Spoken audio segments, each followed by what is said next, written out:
หมอยซุงค่ะหมอยซุงพี่ๆน้องๆผู้ปันแห้งข้าวใส่หมอหอมกุกกอกค่ะมื้อนี้ก็เป็นวันที่14เดือนธันวาคมที่5ปี2025ในตอนรายการเฮาค่ะตอนได้เดียวเนาะพี่น้องค่ะมารับชมด้วยข่าวเงาเดี๋ยวมีอยู่3ตอนค่ะตอนที่1แน่เจ้าหน้าที่ภูมิพลพรเขาลงพื้นที่กดทัดเสียงโน้ตดินหนึ่งไว้หลังเสเลสืบโผมาว่ามีลองลักลอบขายโตป้าในนั้นค่ะข่าวเงาเที่ยงโหนึงค่ะอันนี้ก็ปออกค่ะขึ้นกันจันดุหลายลูกยิ่งโตเจ้าเก่านะคะอปยก็ ข่าวเที่ยงโหนึงค่ะนะเกี่ยวกับเรื่องรองแห่งการยานเมืองก้อนหนึ่งค่ะอันแลยื้อแม่นกว่าปทก้อนหนึ่งลองตั้งมันเป็นหือในนั้นเฮาค่ะได้มาถ่อมด้วยไล่โหย่อยย่ำมันค่ะเนาะอ่อนตั้งเปิ้นได้ก็เฮามาถ่อมด้วยข่าวงาโหในอ่อนตั้งค่ะในก็เจ้าหน้าที่ภูมิพลพรเขาเลยลงปื้นตีกดทัดแสงโนดในเนาะว่าหลังเสเลยสืบผู้ว่ามีลองเฮ็ดพิษปักเปิงในนั้นค่ะเอาเมื่อวันที่12เดือนธันวาคมที่5ปี2025เข้าย่ำกลางคืนลึกๆ11โมงนั้นเจ้าหน้าที่ภูมิพลพรเขาเลยร่วมกันหลายปานหลายฝ่ายเสียวแล และลงพื้นที่กดทัดแสงโนดอันมีไว้อยู่ดีเส้นตั้ง7ยอดเอิงรอบเว้งเจเว้งเมือง7ดอนเก่งหายไว้หลังเสและสืบโพมาว่ามีลองลักหลอมขายตัวบ้าเอาลูกอ่อนยิ่งอายุเตรียมเดือนสี18จังได๋มาเหตุการณ์ป้าในค่ะเจ้าหน้าที่เขาเนี่ยก็ไล่เฮ็ดปลอมโตกว่าเป็นเหมือนจังว่าก้นมันแหลมมาซื้อมาหังให้ในนั้นขนาดเนาะเพราะว่าตกลงกันว่าสังว่าจังได๋แลยาเจ้าหน้าที่เขาก็มั่นใจยาว่าเปิ้นติๆนั้นมีลองลักหลอมขายป้าในเสแลจังไลเอาเอ็นแห้งเสียวแลเขากดทัดในเขาเปิ้นติๆนั้นได้ก็ติเลยว่าเป็นขึ้นตึก3จั้นให้ในว่านะ ที่มีปื้นตีกินเกียวแล้วก็กันแฮแล้วก็ปื้นตีตาเตโนดค่ะเนาะเขาก็ได้เฮ็ดเป็นห้องไว้เฮ็ดจั่งใดค่ะนะม็อก7ห้องซึ่งในเนี่ยค่ะกดทัดโฮบทบหันนั่งยิงอันรับดอนแขกทั้งเสียงทั้งหมดก็ได้มีอยู่17ก่อค่ะใน17ก้อนนั้นค่ะตา15ก้อนนั้นยิบไว้เขาห้องเอาไว้10ปีไว้โฮซุนไหนแล้วก็ตาก้อนหนึ่งในมีไว้ไทยเที่ยงก้อนหนึ่งซ้ำเป็นก้นมะหมตุ่ม เมียนมานะคะตาสองก็ในอายุเตรียมเลอเซ18ปีนะคะตีเสียงลั่นนั่นค่ะมีนางสาวนิสาอายุ40ปีค่ะเนาะอันนี้ก็เป็นคนที่ไวๆโหซุนนะคะเป็นผู้จัดการที่เสียงลั่นนั่นและนางสาวฟ้าใสอันนี้ก็เป็นคนยิบไวโหซุนเป็นคนลุ่มลาด้วยถึงแสงล้านนั่นเฮ็ดจังไหนคะตีนั้นค่ะเนาะเขาก็ได้เอากาขันมัน1ชั่วโมงไหลใน1เฮงดอกถึง3เฮงวาด กาขันบันไดได้ก็อยู่ดีอยู่แลฟังหังหน้าตานั่งยิ่งดีอันรับตอนนั้นป้าจังไหนค่ะตั้งฝ่ายเจ้าหน้าที่ภูมิพลพรเขาก็เอาสัญลักษณ์ฐานมันเหี่ยวก็ได้คับคึงกว่าเจ้าหน้าปักเปิงหมายมีวันเมืองมีนั่นว่าในคอมอันแนค่ะเลยปิงมาที่ห้องการข่าวเกี้ยงใหม่ออกไว้ค่ะข่าวโหนแน่ๆค่ะเนาะดีในคอมเมนต์นั่นก็เลยหันมีก้นมาปันตั้งหันถึงว่าอันยิบไว้โหซุนนั่นอันมีไต้ก็ป้าว่าจังไหนเนี่ยค่ะว่า พอขาลูกที่เขาเงาโหนในเหแลกำในฮอกขามาถ่อมด้วยเขาเงาแทงโหนึงค่ะเนาะ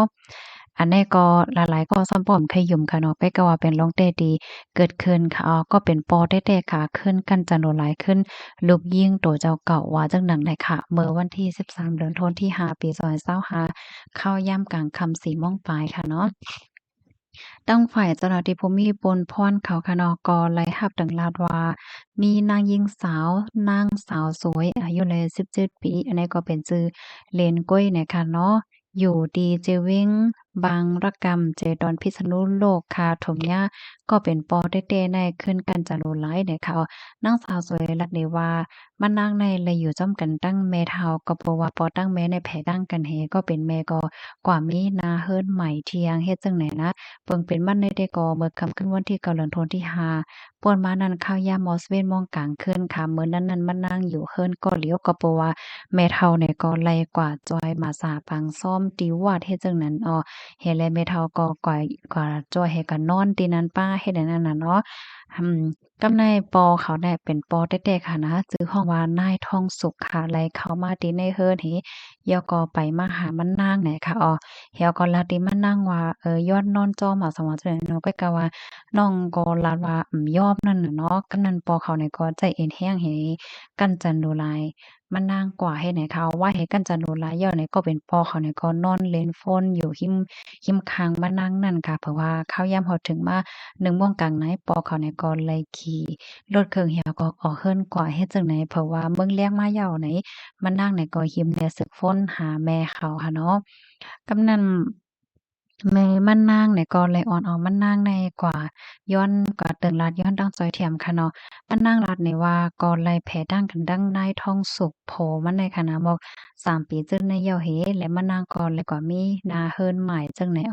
แลเมื่อฮู้ว่าลูกยิ่งเนาะถงหญ้าปอเต๊ๆกันจะหนูหลายขึ้นในใจจ้าใจลำเต๊ะๆวาๆนั่นน่ะเนาะกำนั้นแลแค่ให้พอมีปนพรเขาในเอาเรื่องเอาเหล้าปั่นเสกำเฮ็ดไหนคะเดี๋ยวก็ไปลองในตั้งฝ่ายเจ้าหน้าที่ภูมิพลพ่อนเขาเนี่ยก็ได้เอานั่งสาวสวยแน่กว่ากดทัดป้าอยู่หลีดีห้องยาเนาะเหมือนเจิงกดทัดหาเจอแม่ง HIV ว่าซิฟิลิสว่ายอก็เจอแม่ง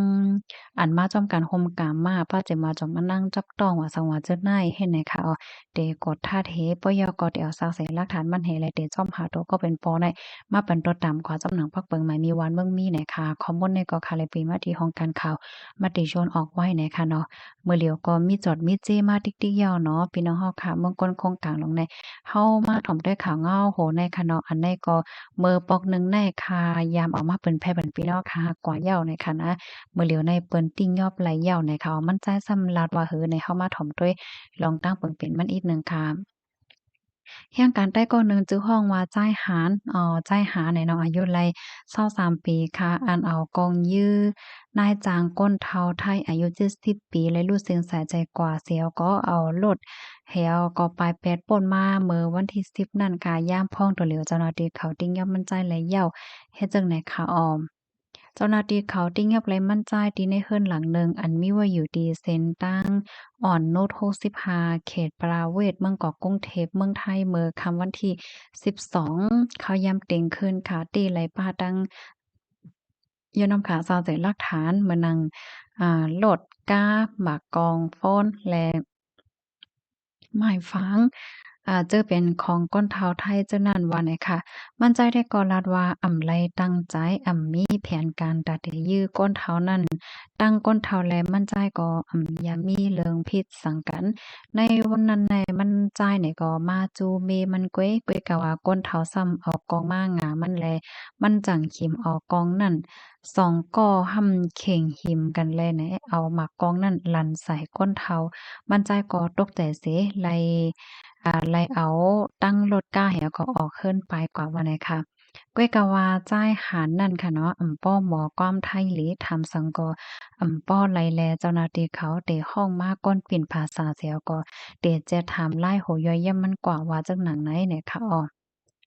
ป่นมาเมื่อวันที่10นั่นค่ะใต้หารมาจูเมมันจือห้องว่านางพองปาต้องไว้หาเหลินอันเหตุการณ์ลุ่มลาก้นเฒ่าดีเฮิรนหลังนั้นเมื่อนั้นนั่นโผเมพิษกันเสียก็มั่นใจหลอกเงิดเมมันว่าเตมาเฮ็ดดีมันให้แนวเนาะเมมันก็ลัดไว้ดีเจ้าเฮิรนในวันนั้นเจ้าเฮิรนปันจ่ายหารเข้ามาดีในวางเฮิรนเขามันจ่ายจังเกี้ยวคำโหเสียก็เขากว่า มีเรื่องกันเสียก็ก้นเท้าจ้ายเจ้าเฮิรนนั่นย่าหมักกองสองกำเสลูดเสียงกว่าจ่ายหารซ้ำแหนเอาก้าเจ้าเฮิรนเรียนปลายมันจ่ายในหมอฮอก้าลีลีแล